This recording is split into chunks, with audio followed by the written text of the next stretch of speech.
أعوذ بالله من الشيطان الرجيم بسم الله الرحمن الرحيم رب اشرح لي صدري ويسر لي أمري واحلل عقدة من لساني يفقهوا قولي آمین یا رب العالمین۔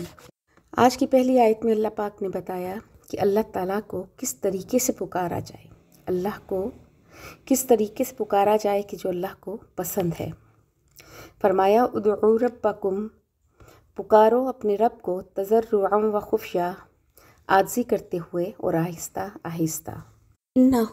لا یحب المعتدین، اور بے شک اللہ حد سے نکلنے والوں کو پسند نہیں کرتا۔ بخاری شریف اور مسلم شریف میں روایت ہے کہ خیبر کے ایک سفر میں صحابہ اکرام میں سے بعض نے اونچی اونچی آواز میں اللہ کا ذکر کرنا شروع کر دیا، تو آپ صلی اللہ علیہ وآلہ وسلم نے فرمایا اربعوا علی انفسکم، کہ اپنی جانوں پر رحم کرو،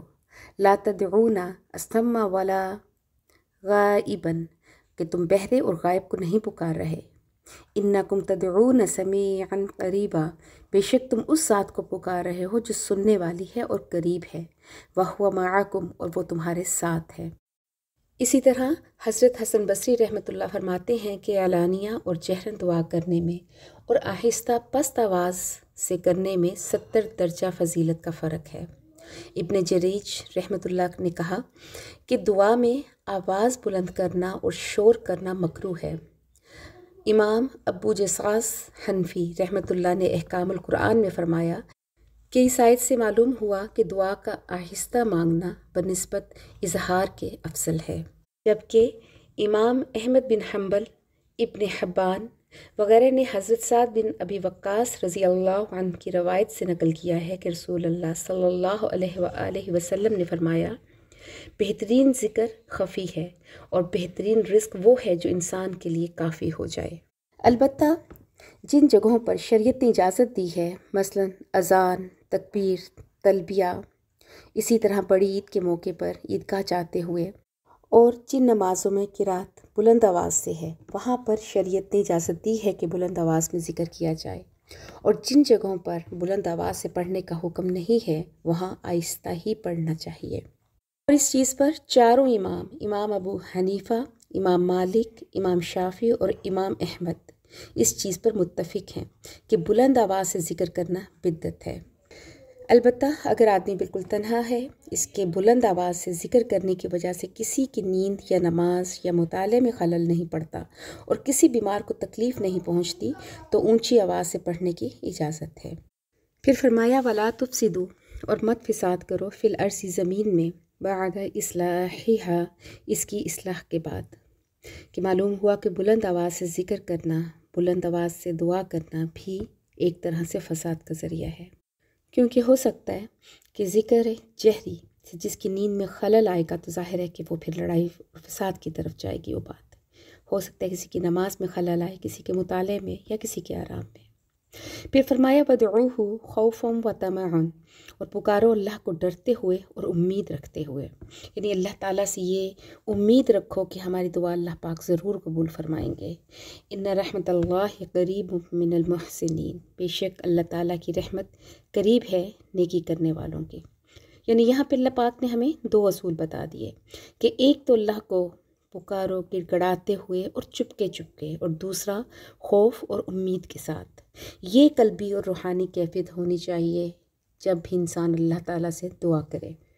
تفسیر کنز الایمان میں مولانا نعیم الدین مراد آبادی لکھتے ہیں کہ دعا اللہ تعالیٰ سے خیر طلب کرنے کو کہتے ہیں، اور یہ بھی ایک عبادت ہے، کیونکہ دعا کرنے والا اپنے آپ کو عاجز، محتاج اور اپنے پروردگار کو حقیقی معنوں میں قادر اور حاجت روا سمجھتا ہے۔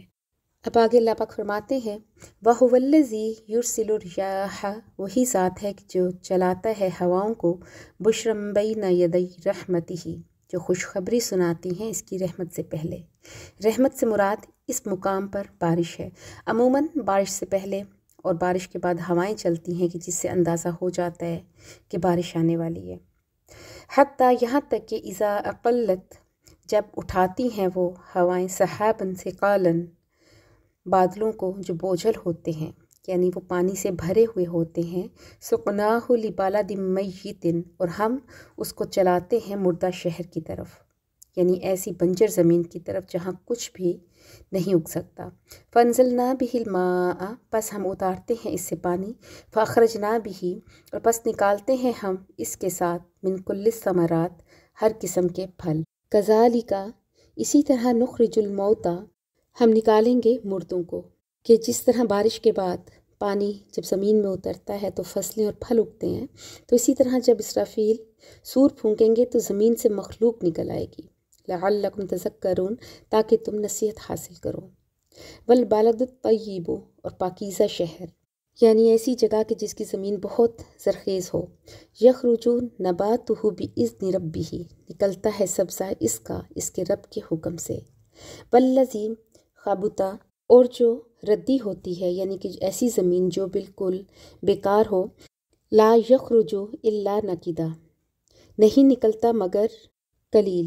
ناقدہ کا معنی ہوتا ہے تھوڑا، یہ قلیل اور نکما اس کے معنی میں بھی ہوگا، تو پھر جملہ بنے گا کہ نہیں نکلتا مگر بالکل نکما، یعنی ایسی چیزیں پیدا ہوتی ہیں کہ لوگ ان کے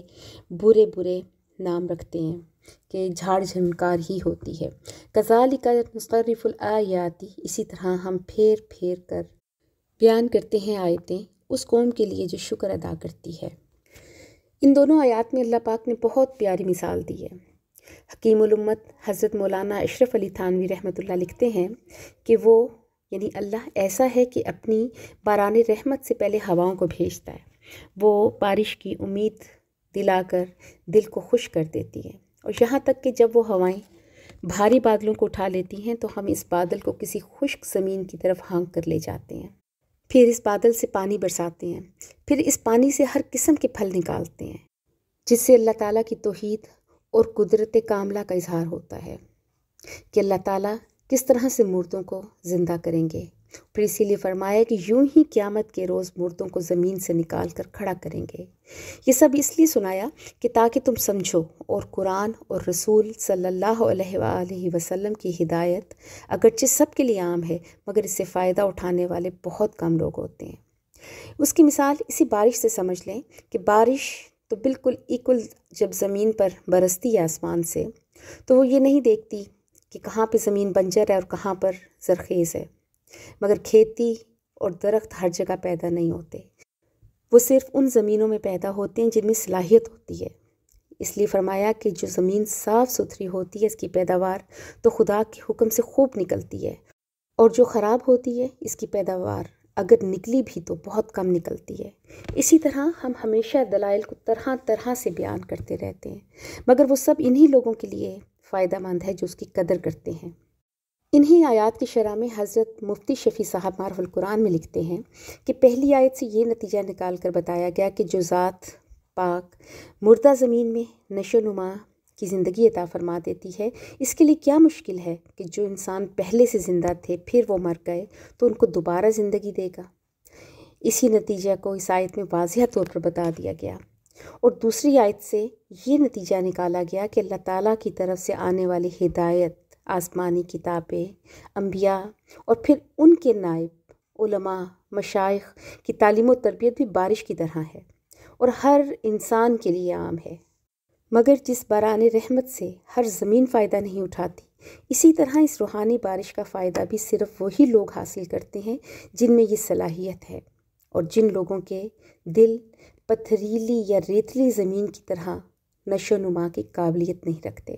وہ تمام واضح ہدایات اور آیات بینات کے باوجود اپنی گمراہی پر جمے رہتے ہیں۔ خلاصہ یہ کہ اللہ تعالیٰ نے قرآن پاک کو اور اپنے انبیاء کو، اپنے نیک لوگوں کو بارش سے تشبیہ دی، اور ہمارے دلوں کو زمین سے، کہ جب اللہ کا کلام ہم سنتے ہیں تو جو دل پاکیزہ ہوتے ہیں، جو مومن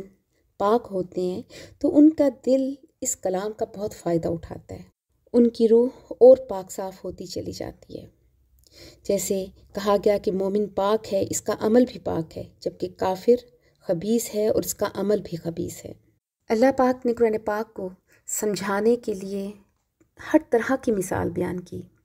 کہ تاکہ ایک ان پڑھ شخص بھی اس کو سمجھ سکے اور ایک بہت عالم فاضل انسان بھی اس کو سمجھ سکے۔ یہی حال اس روحانی بارش کا ہے کہ جو خدا کی طرف سے ہدایت کی صورت میں اتری ہے، اس ہدایت کا پیغام ہر آدمی کے کانوں تک پہنچتا ہے، مگر فائدہ ہر ایک کو اپنی اپنی استعداد کے مطابق ہی ملتا ہے۔ جس کے اندر قبول حق کی صلاحیت زندہ ہے وہ اس سے فیض حاصل کر لیتا ہے، اس کو ایک نئی زندگی مل جاتی ہے اور اس کی فطرت جاگ جاتی ہے اور اس کا ایک تعلق اپنے اللہ سے قائم ہو جاتا ہے۔ اور اس کے برعکس ایسا شخص کہ جس نے اپنی فطری سلامتی کو کھو دیا ہے، جس کو ہم فطرت سلیم بھی کہتے ہیں، تو ہدایت کی بارش اپنے تمام بہترین امکانات کے باوجود اس کو کوئی فائدہ نہیں پہنچاتی۔ اس کا دل اسی طرح ویران رہتا ہے، اس کا تعلق کبھی بھی اللہ سے وہ نہیں بن سکتا جیسا کہ بننا چاہیے۔ اس کے اندر حسد، کبر، حجت بازی، حق کی مخالفت جیسی چیزیں اس کے اندر جاگ جاتی ہیں اور پھر وہ اس کو حق کا اعتراف نہیں کرنے دیتی۔ جیسے مولانا وحید الدین خان کی ایک بات بہت پیاری مجھے لگی کہ بارش کے پانی کو قبول کرنے کے لیے زمین کا خشک ہونا ضروری ہے۔ جو زمین خشک نہ ہو، پانی اس کے اوپر سے گزر جائے گا، وہ اس کے اندر داخل نہیں ہوگا۔ اسی طرح خدا کی ہدایت صرف اس آدمی کے اندر جڑ پکڑتی ہے جو اس کا طالب ہو، جس نے اپنی روح کو غیر خدائی باتوں سے خالی کر رکھا ہو۔ اس کے برعکس جو شخص خدا کی ہدایت سے بے پرواہ ہو، جس کا دل دنیا کی دلچسپیوں میں یا دوسری عظمتوں میں اٹکا ہوا ہو، اس کے پاس خدا کی ہدایت آئے گی مگر وہ اس کے اندر داخل نہیں ہو سکتی۔ وہ اس کی روح کی غذا نہیں بنے گی، وہ اس کی فطرت کی زمین کو سیراب کر کے اس کے اندر خدا کا باغ نہیں اگائے گی۔ اللہ پاک سے دعا ہے کہ اللہ پاک ہمیں وہ دل عطا کرے، ایسا نرم دل کہ جس میں قرآن کا ایک ایک لفظ ایسے اتر جائے جیسے کہ خشک زمین میں پانی اتر جاتا ہے، اور پھر وہ سارا علم ہمارے ہدایت کا ذریعہ بن جائے تاکہ آخرت میں قرآن ہمارے خلاف گواہ نہ بن جائے۔ وآخر دعوانا ان الحمد للہ رب العالمین۔